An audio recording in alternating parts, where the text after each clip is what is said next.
Hi guys, it's me again. It's Nono D, Mrs. Chains, Nono Chains. I'm still trying to figure out what cool name to use for my channel. But welcome back. And yeah, man, this is a late upload because yeah, I've had a really bad 2 weeks because of my headaches and stuff and work problems. But like, yeah, you know what? Let me not bore you with my life. We're here to talk about rugby. Anyway, yeah, man. Oh, the quarterfinals, eh? Yeah, the quarterfinals were the time everybody's been waiting for. Everybody who knows rugby, everybody who loves rugby, everything happened in the quarters, in the knockout stages. Because, hey, like a thief in the night, New Zealand and South Africa were like, and those who know, you know. We came back. The two powerhouses came back. When we showed them, like, you know what, we might be down, but we're not out yet. Don't count us out. And like I was saying, you know what, the four favorites of the World Cup from the beginning or even before, it was South Africa. No, it was the top two. I think there was equal. It was France. Let me do this pie chart. France and Ireland. And then it was like South Africa, we were like this on the pie chart. Let me do this. We were like this on the pie chart, and then this part was New Zealand. The other part was New Zealand. They were like here, the four favorites. And yeah, man, the apocalypse came and everybody was saying like, you know what, oh, it's going to be all Northern Hemisphere semi-final and final. You know, the teams have been preparing their back and blah blah blah, because none of the teams have none of the top two teams lost any games, number one and number two. And then the first game, yes, it was a little bit boring between Wales and Argentina. Nothing much happened in the 60 minutes. Like the first half, I watched it and then I was like, oh gosh, you know what? And yeah, I was just waiting for the next game to start. I was waiting for the Ireland and All Blacks game to start. And yeah, a miracle happened in the last 20 minutes. That intercept, I forgot who the guy who did the intercept. I swear to you, that was a hand of God. Because like the ref again was starting with all the southern hemisphere teams. Yeah, we have it tough with the refs, yo. And something like, you know, Wales, they were playing really well, kind of. Well, for Wales, they were okay. Mare, it was like enough to keep them in the game. But like you can see, like, you know, the Welsh are tired. The jersey numbers were falling off. It's like they didn't think they could not believe they made it to the knockout stages. And I'm like thinking, guys, you were the best team in the group. What's happening? Who got the tender for the t-shirt, for the tops? The numbers were all falling off. And then miraculously, second half, guy probably came through and was late and was like, oh, they're already out on the field. You know what?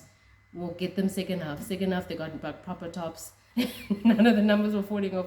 It reminds me of, remember, I think it was England in 2019 or before that. Like when, yeah, I know it was England, but I forgot which year, which World Cup it was, where they had a similar issue. So what's happening in the Northern Hemisphere? You can't even afford proper guys to put numbers on the tops. First, France runs out of liquor in the SA game, first week of the World Cup, and then now with the Welsh, and they were all tired. Dan Bigger was like, screw it. As soon as Dan Bigger came off, because remember the first game where Wales were playing Fiji, Dan Bigger was like getting hurt left, right, and center, and he was like, I am not coming off. You could see him limping and like touching his back, and he was going through it. He was like, no, if I come off, we are losing this game. And he was shouting at everybody, and then he got like, you know, the backlash from everybody saying he was so rude to the players. He was shouting, he was hurling insults, whatever. But like, if your team is screwing up, you need to show them, like, you know, they need to be grown, because they're grown men, right? You need to take it. If you're basing up, you need to be told and you need to listen. But like, yeah, he came off. Big mistake. Like Pretty Woman, Julia Roberts, big mistake. Like, I knew it was like, no, they're not gonna win this game as soon as he came off, because that intercept, Argentina,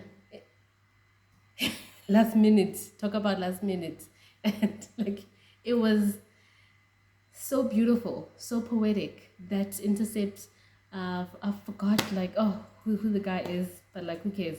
Anyway, it's Argentina. They're not gonna go far. I'm sorry if you're from there. Mare, let's be real. The way that you guys played against France, the way that you guys played against England, first game, you lost me. That's where you lost me. I thought you were gonna be the dark horses that make it through all the way and maybe make it to the final. If South Africa doesn't make it to the final, Argentina was my next bet, because we all know the All Blacks are gonna make it to the final. But like, yeah, I was like, out of the Southern Hemisphere teams, I'm putting all my eggs in the Argentina basket, because obviously even when I did the prediction game, I said South Africa was going to win the World Cup again, because Sia has to win this again. Just like Richie McCaw did, Sia needs to. This is for the culture, for the kids in the township, Zwide, Soweto, Eastern Cape, Alice, We have the whole country's counting on Sia, and you know what? If he wins this, it's going to be, he's going to be the next Mandela, basically, because nobody's ever going to forget. But anyway, así Kalapo, let's go back to the game in Argentina. The intercept, hand of God. Stung, hand of God.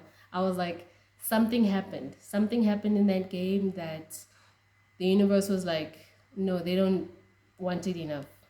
Argentina deserves it. This is their second chance, and they got it, and they went for it. And I was like, that's when I woke up. I was like, I'm back in the game. I'm back in the game. And of course, they went on to win. Well done, Argentina. You deserve it. A bit late, Marie. Yeah, it is what it is. And Wales, you were the only people who were into this World Cup. Dan Bigger held the team together. Dan Bigger, you know what? All the accolades, you deserve it. And unfortunately, I'm guessing this is going to be your last World Cup. And yeah, well done. You did the best that you could. Lee Halfpenny, also, he's about to retire. All the injuries, like, you know what? A guy can only take so much. George North, I didn't see you like I used to see you in the past. Like, you were there but not there. Hade, like, you know what? Yeah, go for them, prosper. Whatever, Hunger Games. I don't know. And then there's the guy that like annoys me. He's like a Marcus Smith. Marcus Smith has that thing that, it's like shh. Let the grown-ups play. Judimala. Yeah. Louis Rees Zamet. I don't know how to pronounce his name, but like, yeah, he's a thorn on my side. Every time I watch them play and he's on there, he reminds me of Marcus Smith. Yeah. I don't hate him that much. He's good at what he does. But yeah, there's just something about you. You're just an annoying child on the field. Maria, well done to you guys. Those are the only 4 that I remember from all the World Games. Everybody else, like, okay, sharp. Yes, you were there. But John, well done to Argentina. 29-17. That was like a great victory. You came back. And then obviously one of the best games of the weekend was Ireland and New Zealand, because after South Africa beat the All Blacks in the warm-up stages, I was like, I do not want to meet the All Blacks in the knockout stages, because it's going to be really, really, really sad, because these 2 teams deserve to be in the final, South Africa and New Zealand, which I believe they will. And New Zealand held it together. Even when Aaron Smith was taken out, you know what? They were like, we are in this. Nobody's coming through. Nobody's going ties. And Ireland, like how they did in the South Africa game, the lineouts. I don't understand. You're supposed to be the best team in the world, and you can't even do the small thing like lineouts. And then the only person that like how Tonga was always passing to Big Ben, like they also had a Ben Aki, the New Zealander, that they believe in, and isn't that ironic that he was the only one who scored the tries? No, no, no, and that there's the other guy, and, like, because in the game it was like the only points that were scored in the game because they won, New Zealand won 28-24, Ireland had 24, New Zealand had 28, and Ben Aki, the points that were scored by Ireland was by a New Zealander, so technically they were not even on the board. So I hope, like, you get the lion's share of whatever winnings or whatever, and they pay you well, and they take care of your family, like, for the decision that you made, because obviously you didn't make All Blacks, so somebody else is going to take you, just like how Scotland's, like, half of Scotland's team is South African, like, the Springbok rejects, the ones who didn't make Springboks, because even Scotland, like, I didn't even see Duan van der Merwe, like, he didn't feature at all on my radar in this whole World Cup, because Ireland did the things. Because Scotland was like, yeah, we're gonna come back against Ireland, we're gonna beat them. Unlike South Africa, they were supposed to beat Ireland. And guess what? Ireland was like, what you say? Oh, stop tall. Keep talking. And then Ireland showed them their mothers. As geese.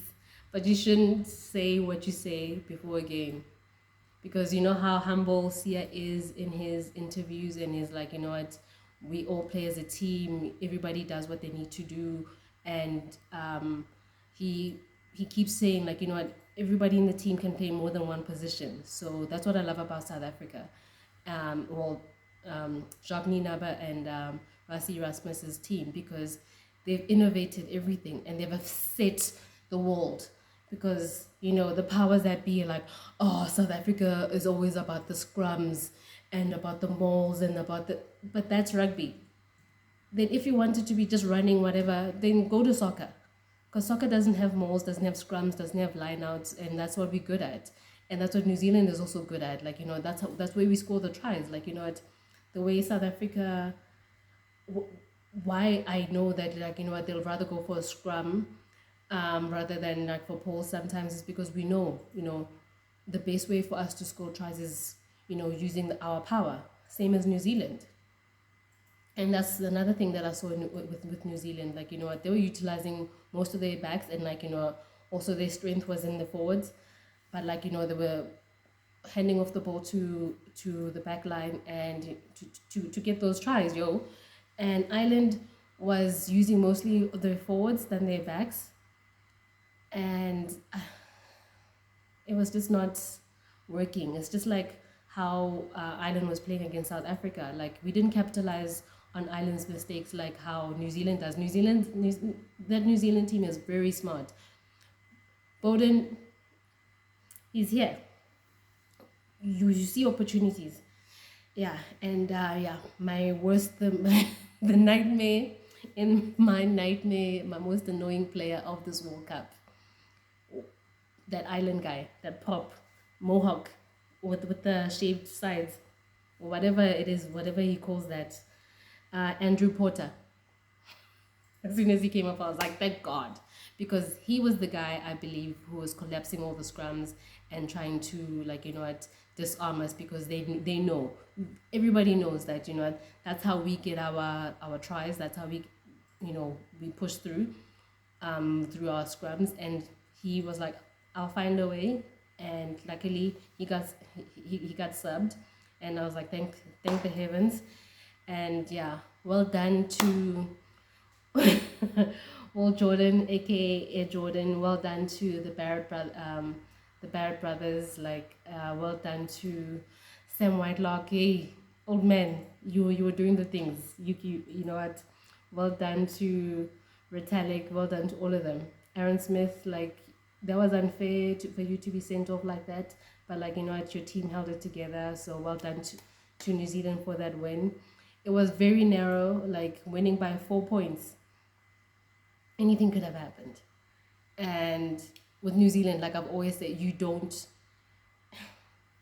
relax until boop, boop, boop, boop, until that final whistle, because you know what, until the fat lady thinks New Zealand's gonna show you flames, they can score like 4 tries in 5 minutes. It's happened. Those who know. So with New Zealand, you need more than 25 points difference to kind of relax, but like not really, but defend with your lives. So well done to the boys, well done to the All Blacks. See you in the semis. And yeah, shame. Askies for Ireland. They really truly, the way they were also disappointed at the end of that game, they truly believed that they were going to get this World Cup, and Askies, it didn't happen this time. New Zealand was like what Mutsidisi said on her tweet, saying like, mapara akhale, all gangsters, you know, they, yeah, they swept in the dark of the night to make it through. Because everybody was like, hey, Ian Foster's New Zealand is like, yeah, it's not make sure. But it was make sure this time. Yeah. And they were like, we're here for the cup. And then the next game, which was also a bit lackluster. I don't know what. English is my fourth language, or fifth. I don't know. But yeah, anyway, it's not my mother tongue. The next game on the Saturday 15th was England versus Fiji. Ish. I was hoping that, you know what, they're gonna make it through. Fiji's gonna make it through. You know, it was historic for them to make it this far. But like, I was like, if out of the 4 games, and then 2 Southern Hemisphere teams went through to the semis, and then obviously there's South Africa here, and I'm like, it's stats wise, odds wise, it never happens. Like, you know, we do a clean sweep unless it's a miracle. But I was like, you know, the weakest link is Fiji in Southern Hemisphere. Like, you know, well done that you guys made it this far, but it was either between you and Argentina to make it through, and I would choose Argentina over Fiji. Like, you know, next time you'll rebuild. Like, I really, really feel for you. I really, really believe in you for the next World Cup. Mare, you know, it had to happen how it happened. Unfortunately, it was against England, and England, we made it through to the semis. You know, our old foes. Anyway, but yeah, man, I would have been happier if George Ford was playing, because Owen Farrell, besides Andrew Porter, Owen Farrell is my number one. I'm like Sheldon Cooper, I keep a list. Owen Farrell is number one. I don't like him at all. I don't, as a person, as a player, how he's so unsportsmanlike, and how he reacts to decision made by the ref. So like, you don't even respect the laws, or you don't even see where you went wrong. So I don't understand people who don't see how their decisions were not the correct ones or the right ones or whatever. You know what, you don't abide by the law. I wish I could say this in Tswana, because then it will make more sense, but like, I'm trying to translate in my head. Tswana is my mother tongue. So yeah, I would say akirate ha batho ba sa ipone phoso. Tshwanetse o ipone phoso to be a good person. Yeah, say like, you know, I screwed up, hare sorry. Sia says sorry, and like, he understands even though it's wrong. Even Bongi. Yeah. But Owen Farrell, I don't like him. I don't like his attitude. I didn't like Johnny Sexton's attitude in the URC finals, like how he went off at the ref, like the reason why he was banned for however long, was about 3 or 4 weeks or something like that, because he went to go insult the ref about the decisions. Like, we didn't do anything to, only social media did the things to Bryce Lawrence, remember? Yeah, remember? Our captain did not go to the ref, to Bryce Lawrence, and like, you know, cuck him out or whatever, or cuss him out. But like, you know, Owen Farrell is that guy. And I don't like the fact that, like, you know what, George Ford was supposed to be in the squad, but like, somehow on the last minute he got subbed out because I guess Owen Farrell called daddy or called the supremacy and said like, yo, I need to play this game or else we're not gonna win. But yeah, I see Kolapo, but like well done, like good effort Fiji, like 6 points, losing by 6 points, not bad at all. Like I'm super proud of you. I am like with you, and next World Cup, because even the odds were against you, but like it was a miracle that you made it this far. Australia screwed up their chances, and even though yes you lost your last game in the group stages, but like yeah, if you guys played how you played against Wales the whole World Cup, I think that was your best performance against Wales in that first week. But yeah, you gave us a really really good show. But Hari Askis.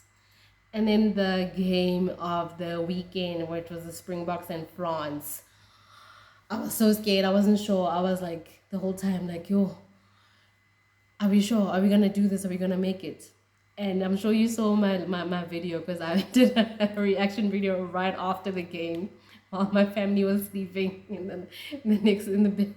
Like yeah, because my husband put the kids to sleep and I was the only one watching the game, and he kept coming in to check what's the score because he could hear the neighbors next door screaming and shouting because the whole complex was watching the game. And thank you Eskom for not, leaving us in darkness. But like yeah, South Africa did it by 1 point. Chislin was a menace the whole game. He was in the game from start to finish. He was like, this is for Toulon, because remember what they did, like after he left Toulouse, he went to go play for Toulon, I think for a year, and then next thing our contract is ended. And I feel like there was a big middle finger to France and top 14 and everything else, because he gave us all. I think he should have stayed in Toulouse, because him and Anton Dupont are a great duo. And yeah man, Chislin, like that because the last time someone did that, it was Dwayne Vermeulen for the Stormers. That's when yeah, they were like, yeah, Thor said no. And little Cheslin did it. And everybody has been saying like, Cheslin too small for rugby, and that's what pushed him. He's got like, that shortman syndrome. That's what I have too, because at work I'm like, I'm vicious. I'm like, nobody talks to me. It was like, I am not the one, I am not the two or the three.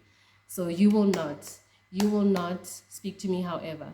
And Cheslin did the things like the whole game. He was searching. I think that he was trying to reach Brian Habana's stats. Like remember, like he scored one of the record 8 tries in a World Cup, and I believe he's like the new Brian Habana, and then the new Chislin is gonna be Credley Aronson.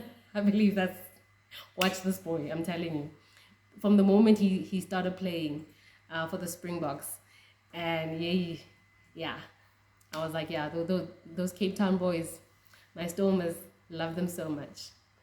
Well done, Chislin. Well done for that. Thank you so much. The country should thank you for that. for that, what do they call it? Charge down. The whole team came together. Jesse Kriel was like to his haters, hey? What you say? What were you saying about me? I love my mole. This is real, by the way. I have no makeup on. Anyway, yeah, man. Jesse Grill, did you see how he looked at the end of the game? He looked like how I feel this year about everything.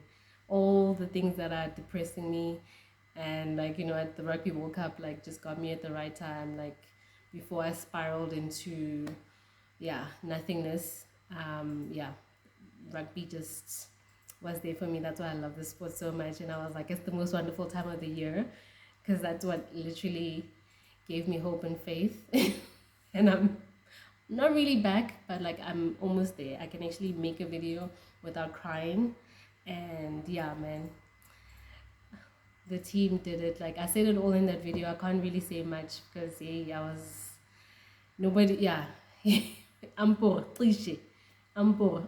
We almost lost that game, and shame fans. I feel so bad for you and the French supporters. I'm sure they bought tickets all the way to the final or whatever. I don't know if they're on sale. I wish I was in France.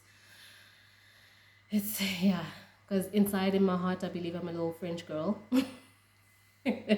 But yeah, to wear that like a red polka dot dress with a beret and like a nice overcoat for when it rains and like those meaty heels. Yeah, but yeah, and like red lipstick. That's the girl inside of me. One day she'll come out. But yeah, man, I feel bad, but I'm so proud of the Springboks. They did what we thought could not be did. Hey, English is not my first language, but ek probeer om te praat die taal. You see, I can also kind of speak Afrikaans. I went to an Afrikaans school. That's the other thing with the rugby. But yeah, anyway, Springboks. Because I don't know, the All Blacks game against Ireland and us against France is like here. But yeah, we gave the show. We gave the people what they wanted, and they got it.